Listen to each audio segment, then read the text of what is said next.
What's going on, guys? Welcome back to another episode of JY Throws. Today I want to cover some things that can help you speed up your throw and help you see some bigger distances.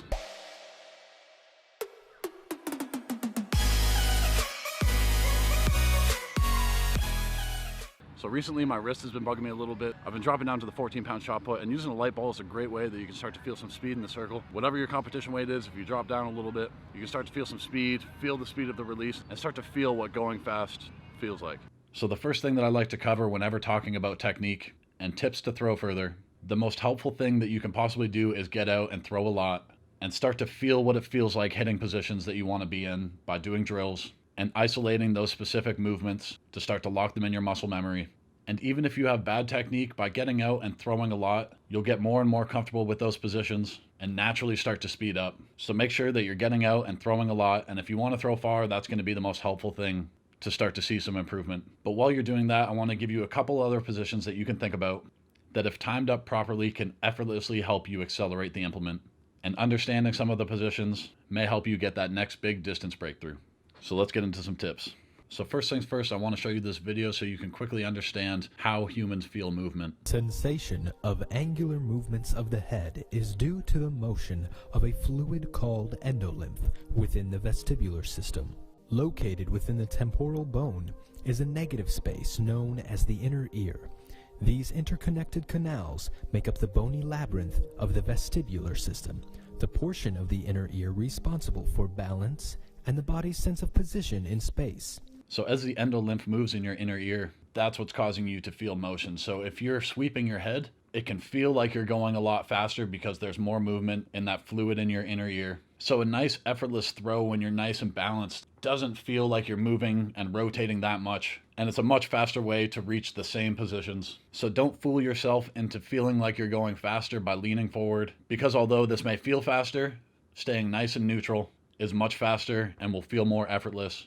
The next thing I want to cover is creating elastic potential energy in your body by getting stretch in your muscles. There's three main times that I want to cover in this video that you can create some stretch in your muscles that, if timed up properly, will effortlessly help you accelerate the implement. So I want to start with the first one out of the back. As you rotate your pivot leg out of the back, you can create some elastic potential energy through your groin and your leg. And if you're patient and keep your sweep leg nice and long and get a nice sit over your pivot leg, then you can use that stretch in your groin to snap your leg down to the middle. And that's when you start to add the first bit of speed to the implement by accelerating with that leg down to the middle, from creating that nice elastic potential energy early on with a nice wide sweep leg and rotating your pivot foot.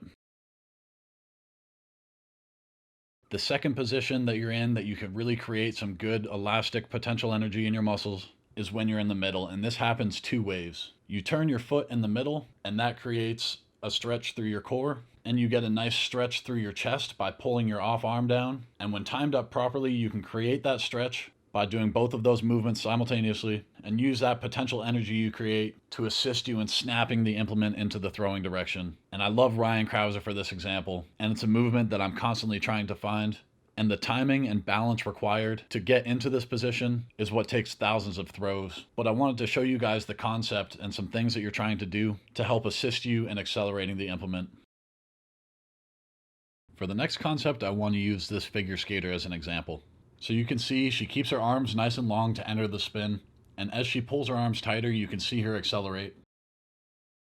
So by setting up your throw and being nice and patient and long with your off arm and your sweep leg, working around your rotational axis, as you travel to the middle, pull your knees together, and re-wrap your off arm, you're now tightening up like a figure skater and will naturally accelerate because of that. So if you can work nice and long, you don't need to be going that fast. And when you go to re-wrap and pull your knees together, you'll accelerate even more. And by going slow and keeping it long, it allows all the movements to happen slower, so you can be more accurate in hitting them consistently. The last tip I have for shot put in this video is that, as well as getting the stretch through your chest and core stretch from the rotation in the middle, for shot put you also want to feel a snap of the implement out of your fingers at the last second. So keeping the shot put in your wrist in a position that it's loaded up, you can get the final acceleration of the ball by snapping your wrist and putting a little bit more energy into the finish. And the last thing that I want to leave you guys with is that the best time for you to accelerate the ball, and the easiest way to do it, is when you have both feet on the ground. So you want to minimize the time that you're jumping in the air or extend the time that you stay on the ground before you release the implement. Because one of the most amazing things that Ryan does is stay on the ground until the shot put's pretty much out of his hand. And in a lot of cases, for most of my throws, one or both of my feet are already coming off of the ground or wanting to come off the ground because I'm not in good enough positions yet. So it's something that I'm going to continue to work on. So stay on the ground and it'll help you actually accelerate and put energy into the implement. Alright guys, I'm going to wrap up this portion of the video here. If you enjoyed the video, leave a like. If you really enjoyed it, subscribe for more. But for now, I'm going to continue with practice. If you want to see some things that I was working on and some things that helped me have an awesome day today with the 14-pound shot put. Left hip out, feel it outside of the circle, get a chest stretch, snap. There you go, Taylor. There you go. So as I watch back my throws, I can see the ones where my center of mass travels diagonally across the ring, and that comes from me missing the positions out of the back. So I just need to continue to work being patient, keeping my sweep leg nice and long. That helps pull my hips outside of the circle so that I'm not dropping back in and then heading diagonally. Time up that stretch better, snap it all.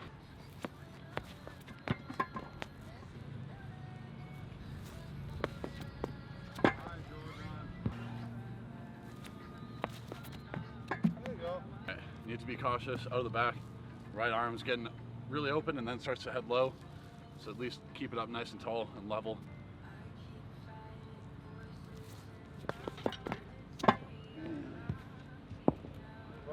Just get underneath Get it up, yeah. Level shoulders, nice and balanced so I can drive up underneath the shot. Yes. Oh. Yeah, that was slipping in my neck. Oh, okay. Good posture. Long off on leg. Drive up in the middle. There you go.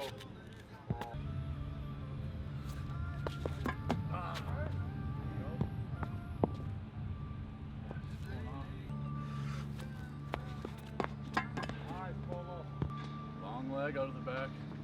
Get underneath it and snap it up. That one I literally just thought about getting here and trying to go straight up. That was a cue that Kovacs gave me. That was the first time that I really just thought about it and felt it. So yeah, if I'm hitting the middle, just think about driving straight up.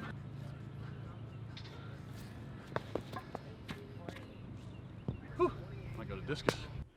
So Discus has been feeling great lately.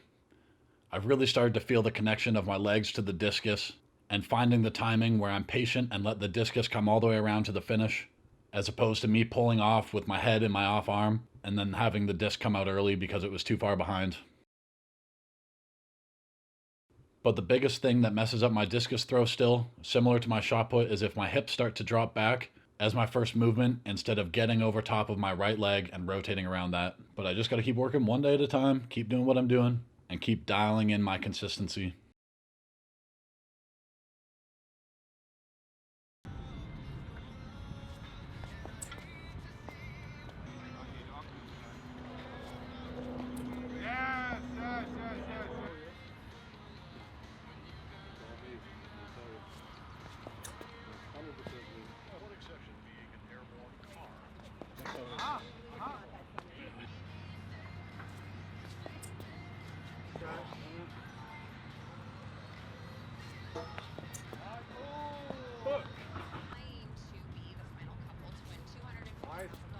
Whoa, there you go. Hi, George.